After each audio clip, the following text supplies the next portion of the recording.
Como estábamos viendo hace un ratito, lo que vimos es que nosotros tenemos los vectores que están en Rn, ¿sí? Lo que tenemos que tener en cuenta es que B, vamos a decir, un vector cualquiera pertenece a Rn, vamos a generalizarlo. Entonces, lo que vamos a decir es que B, de forma genérica, ustedes van a ver que se escribe así, x1, x2, así, hasta xn.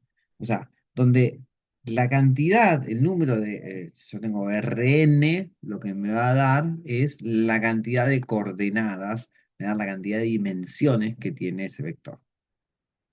¿Sí? Eso es lo que tenemos que tener en cuenta. Nosotros vamos a trabajar con R2 y R3 principalmente. ¿Sí? Eventualmente algún ejemplo con R4 puede llegar a aparecer, pero principalmente vamos a trabajar con R2 y R3. ¿Sí? Eso a tener en cuenta. Ahora, ¿qué sucede? Yo puedo tener B más W, ¿sí?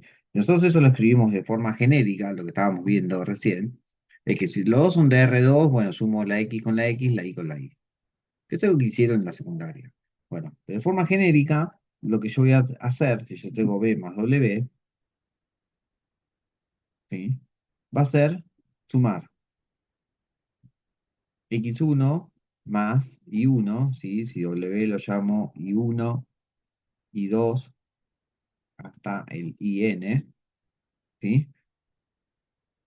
X2 más Y2, y así sucesivamente, XN más IN. ¿Sí? O sea, yo, primero y principal, para poder hacer la suma necesito que W también pertenezca a Rn. ¿Sí? Esas dos cosas. Sí, pues si tienen distintas dimensiones, no voy a poder hacer la suma de los vectores. Entonces, primera condición para poder sumar o restar vectores, necesito que los dos tengan la misma dimensión. Cuando sé que los dos tienen la misma dimensión, bueno, yo lo que puedo hacer es la suma coordenada a coordenada. Y el resultado me va a dar un vector, ¿sí? Cuando esto me va a quedar un vector que también pertenece a Rn, ¿sí? Entonces, esto es importante. La suma y la resta de vectores me da de resultado un vector en la misma dimensión. ¿Esto es obvio? Podrá pensar alguno. No, no es obvio, ¿sí? Después, por otro lado, si K pertenece a los reales, entonces lo que yo voy a tener es que el producto de un escalar por un vector, lo que voy a tener es esto, K por x1, K por x2, y así sucesivamente hasta K por xn. O sea, que K por un vector pertenece también a Rn. ¿Sí? El producto de un escalar por un vector me queda un vector. ¿Sí? ¿Es obvio? No, no es obvio. ¿Por qué? Porque lo que viene ahora es el producto escalar entre dos vectores.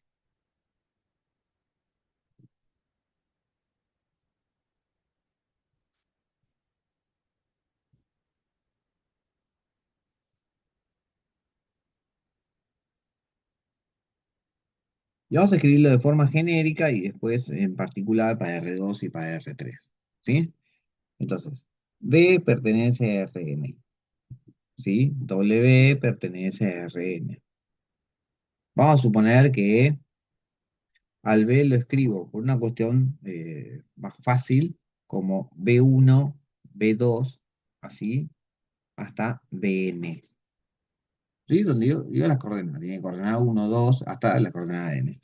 Con lo cual W va a ser W1, W2, así hasta Wn. Lo mismo.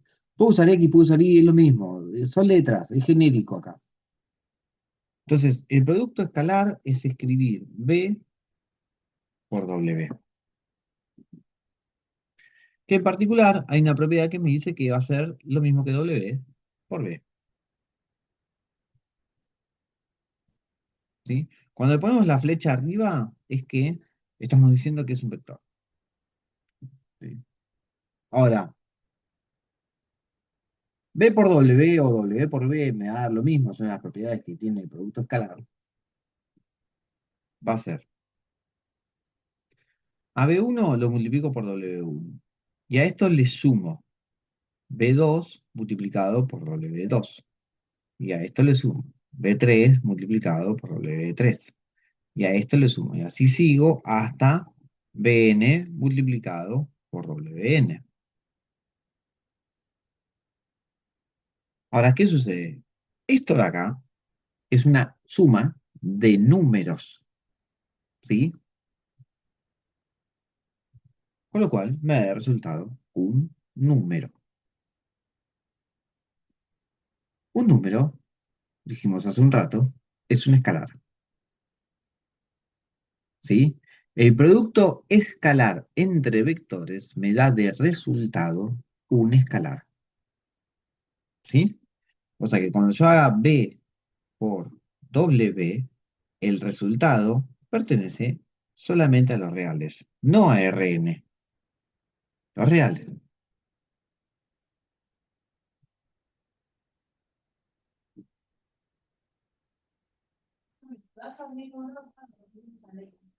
El resultado es un escalar. ¿Se entiende?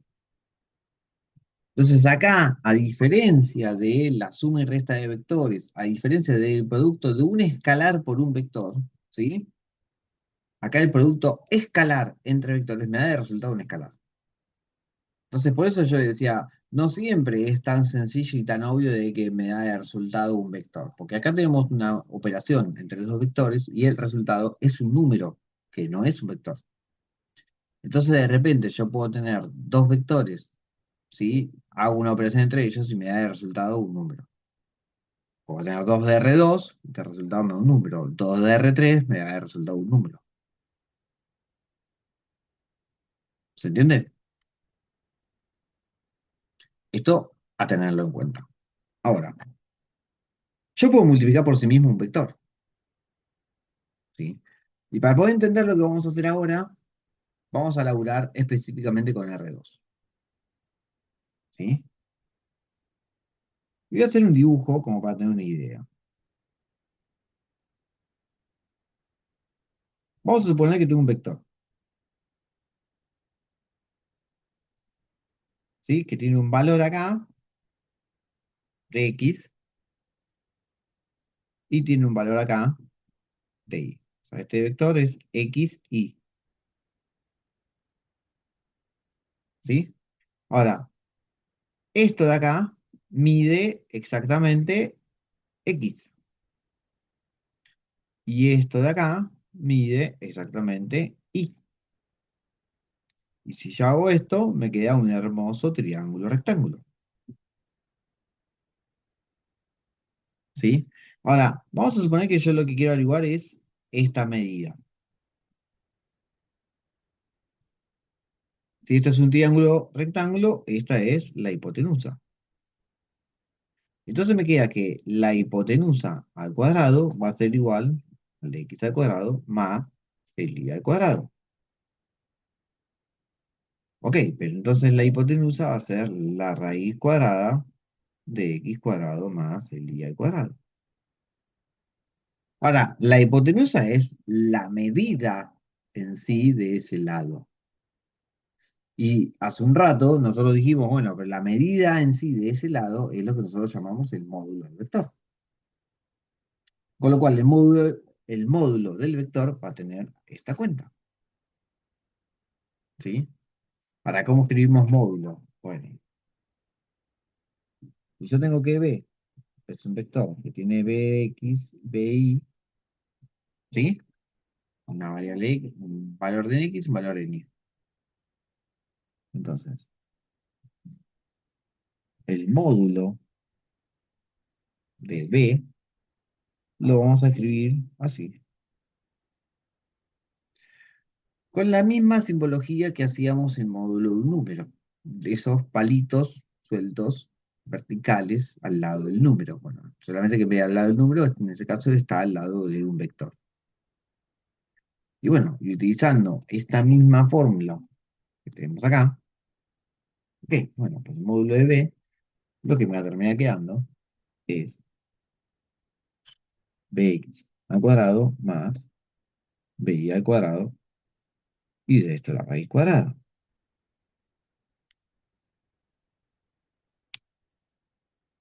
¿Sí? Y esto es una fórmula.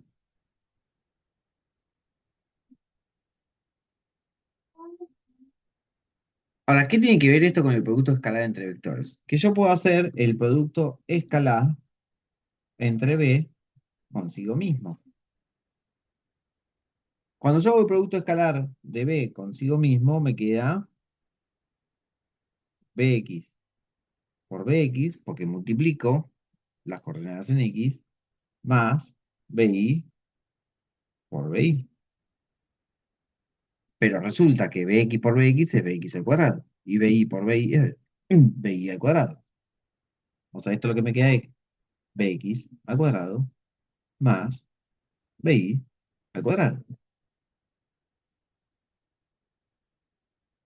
Bueno, pero esto es lo mismo que si yo esto lo elevo al cuadrado,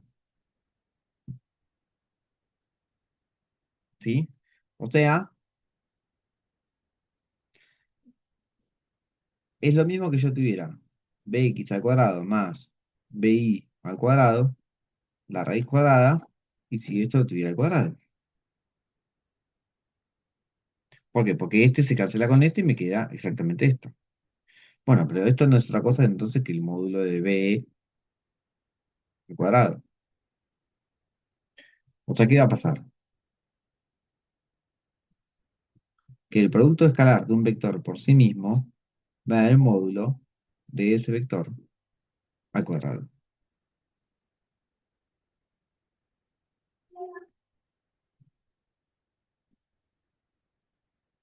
¿Sí?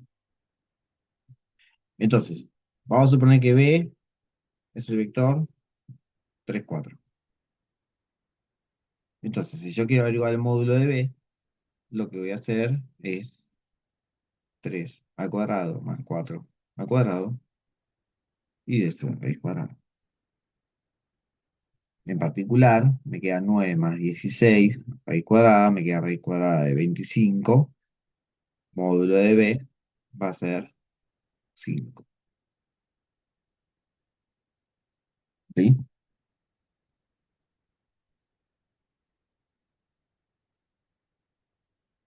Venle. Me extrañaban los viernes así de tanta información, ¿no? Entonces sería decirlo de forma corta que la multiplicación del mismo vector por sí mismo es igual a hacer El Pitágoras. módulo al cuadrado. Exactamente eso. ¿Qué es esto que escribí acá? El producto escalar de un vector por sí mismo, me queda el módulo de ese vector al cuadrado. Exactamente esto.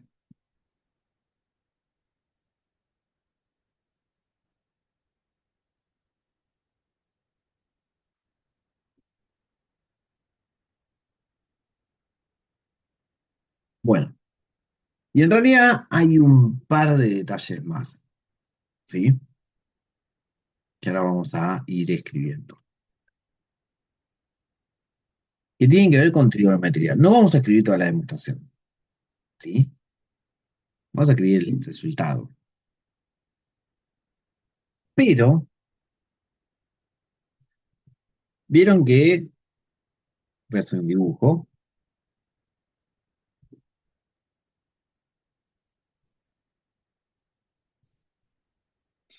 yo tengo un vector B, ¿sí? Y tengo un vector W.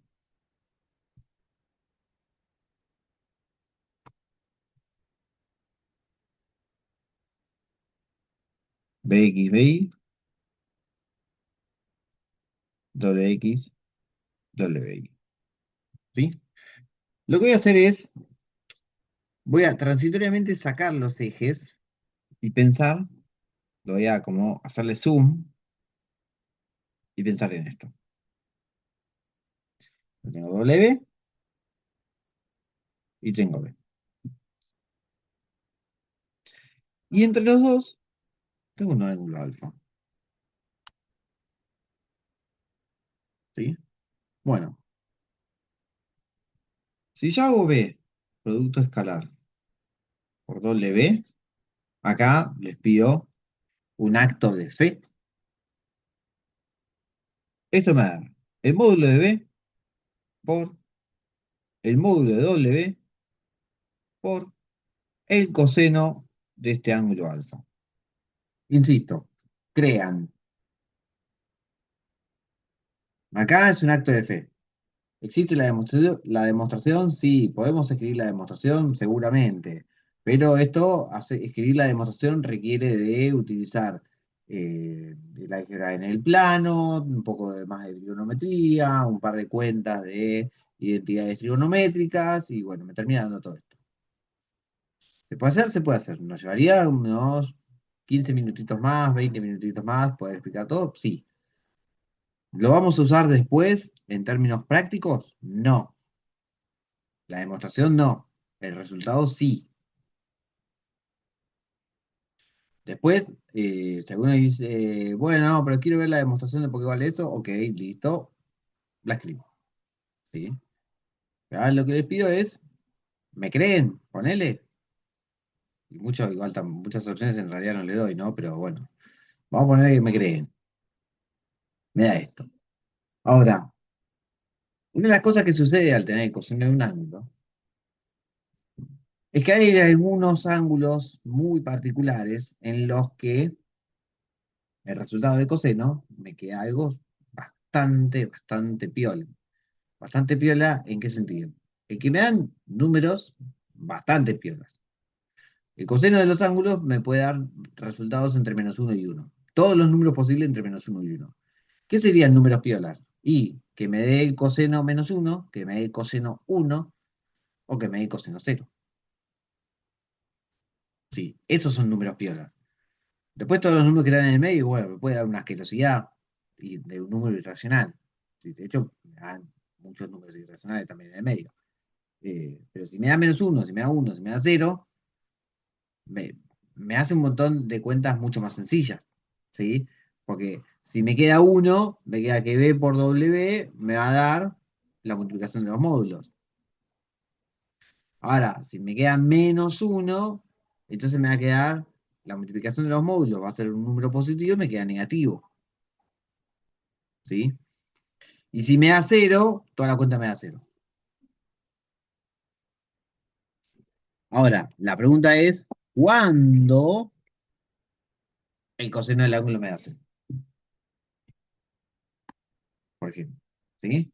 Bueno, pero si el coseno del ángulo me queda 0, lo que en definitiva me va a pasar es que el ángulo tiene que ser 90 grados o 270 grados. O vueltas enteras respecto a eso. ¿Sí? Ahora, ¿cuándo sería 270 grados? 90 grados es un ángulo recto. Esto es 90 grados.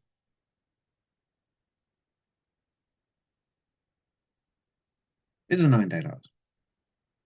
Bueno, 270 grados es esto. O sea, en definitiva, si yo cuento todo este ángulo, lo que me falta son 90 grados.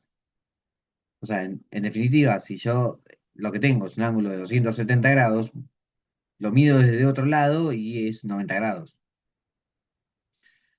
Bueno, en definitiva, si yo tengo un ángulo de 90 grados, lo que digo es que me forma un ángulo recto.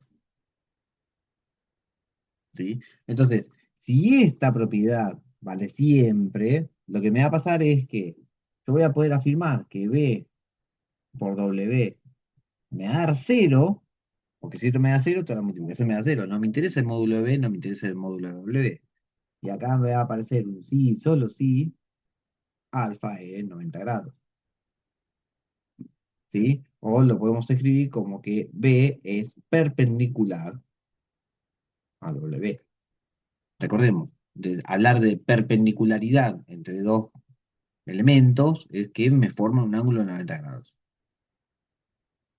¿Sí? Bueno, cuando son perpendiculares en álgebra, no le decimos perpendiculares, sino que le decimos ortogonal. Ortogonal es que forma un ángulo de 90 grados.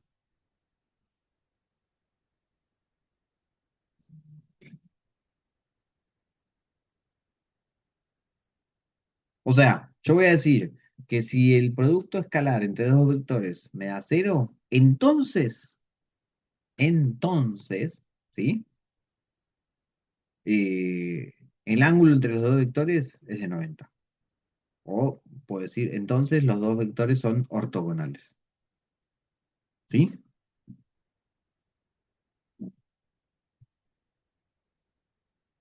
Si B por W del producto escalar me queda cero, entonces B es ortogonal a W. Y al revés, también se cumple. Si B es ortogonal a W, lo que me va a pasar es que el producto vector escalar B por W me queda cero. ¿Sí? Esto es lo que vamos a decir que B es ortogonal a W si y solo si B por W en producto escalar me queda cero.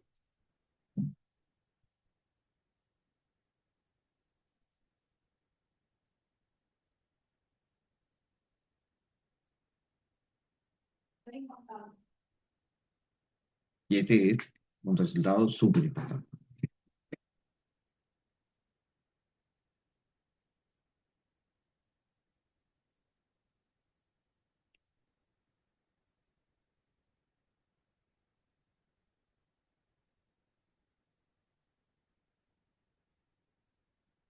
¿Entiendes?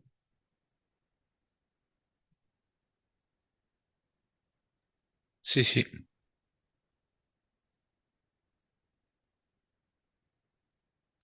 Bueno, detalle importante. Yo le dije, seguramente iban a mandar hoy. Bueno, ahí me respondieron que hoy iban a mandar la invitación y que se suspenden las clases. O sea, efectivamente, como suponía, viernes de la semana que viene estamos todos invitados a ir a las patronales y no van a haber clases presenciales. ¿Sí? Yo lo suponía, pero no tenía la confirmación. Ahí me acaban de confirmar eso. Me siento en los noticieros cuando dicen, bueno, me acaban de confirmar la primicia, ¿no? Bueno, sépanlo. Este, bien, ¿se entiende hasta acá? Sí, se entiende, se entiende. Casi que van a poder hacer toda la guía 6, ¿no? Bien, a ver si esto está un poquito más. No sé qué le pasa que está tan lenta la compu, pero mal. Bueno, punto medio entre dos puntos del plano. Ahora vamos a ver qué es eso. Realizar las operaciones. Bueno, el punto 6 dice, dados los vectores, me da tres vectores, y me dice, por ejemplo, P por W. Bueno, hay que hacer el producto escalar. ¿Sí? Y después acá tenemos un montón de operaciones. Todos donde tenemos, fíjense que el C, el B más W me va a dar un vector, ¿sí? Y cuando multiplico por Z, ese producto escalar me da un número. Bueno, 7. Me dice calcular la norma de los siguientes vectores en R2 y en R3, normalizar cada uno de los vectores del ejercicio anterior, determinar la distancia entre los siguientes pares de puntos. Ahora vamos a hablar sobre eso. ¿Sí? Bueno, aquí llamamos norma.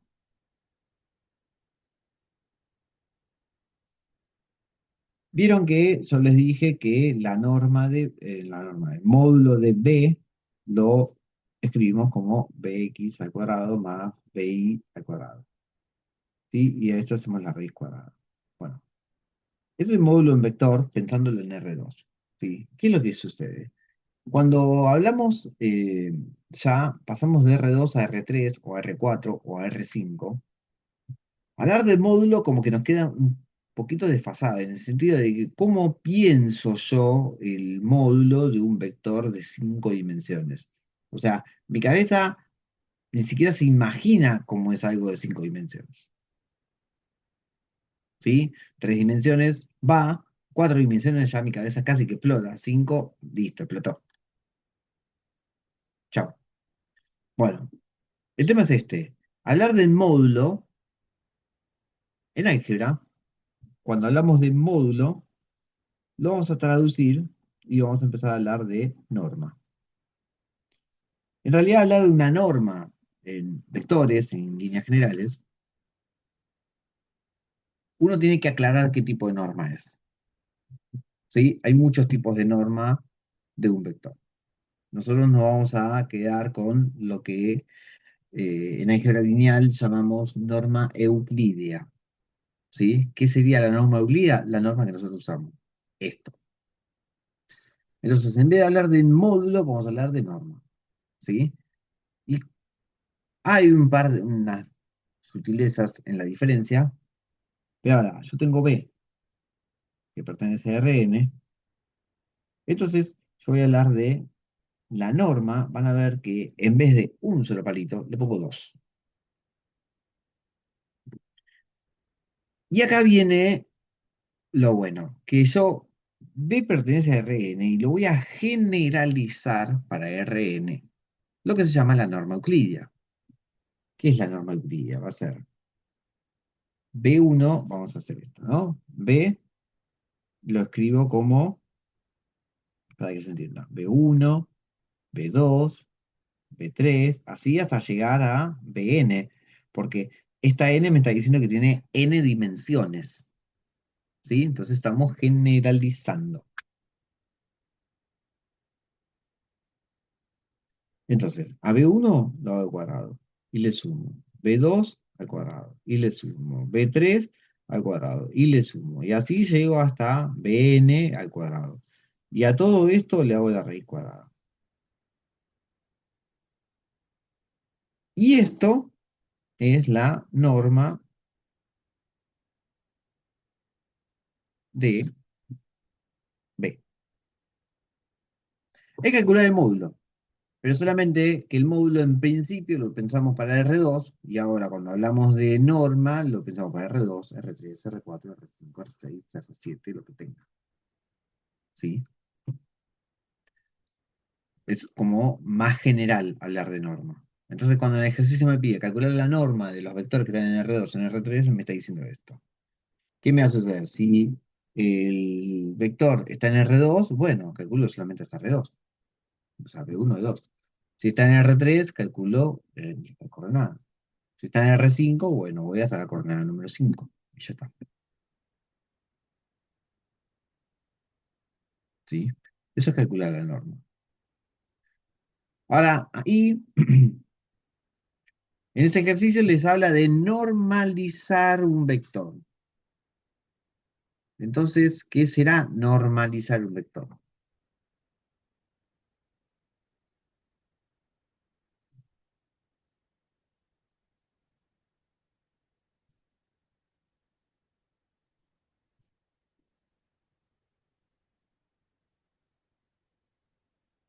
Y acá, lo más probable es que no tengan idea de qué significa normalizar un vector. ¿Cuál tiene sentido? Si nunca vieron nada de álgebra, le dicen normalizar un vector, dirán, no tengo ni idea. Tienen razón. ¿Alguno tiene idea? No, Capaz lo conozco con algún otro nombre o viendo, pero no se me viene a la cabeza.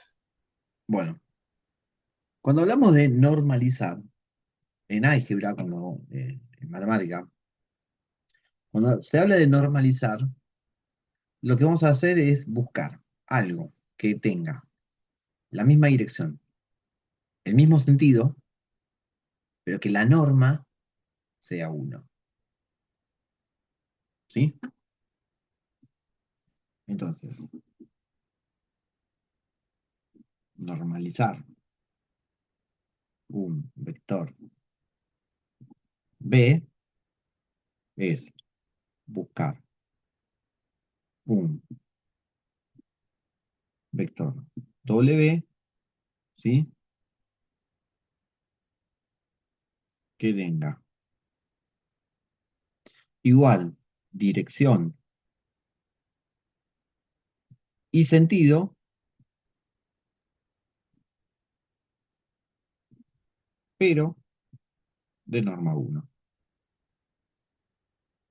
O sea que cuando yo hago que le calculo la norma a ese nuevo vector, el resultado de la norma me quede 1. Entonces la pregunta es, ¿cómo eso? ¿Sí? Bien, y acá hay un detalle. Vamos a suponer que yo tengo un vector cualquiera. Este es un vector B. Entonces acá hay que entender un poquito qué sucede a un vector cuando yo lo multiplico por un escalar. ¿Sí? Si yo tengo un vector B y yo lo multiplico por 2, en realidad, si yo lo multiplico por 1 me queda el mismo vector, exactamente en el mismo lugar. No me cambia nada. Ahora, si yo lo multiplico por 2, lo que sucede cuando yo lo multiplico por 2 es que me queda. Lo que me quedaba acá, si esto era X, ahora me va a quedar en 2X. Y si esto de acá era Y, ahora me va a quedar en 2Y. Entonces, se me duplica el vector. Se me duplica el módulo, se me duplican las direcciones. ¿Sí?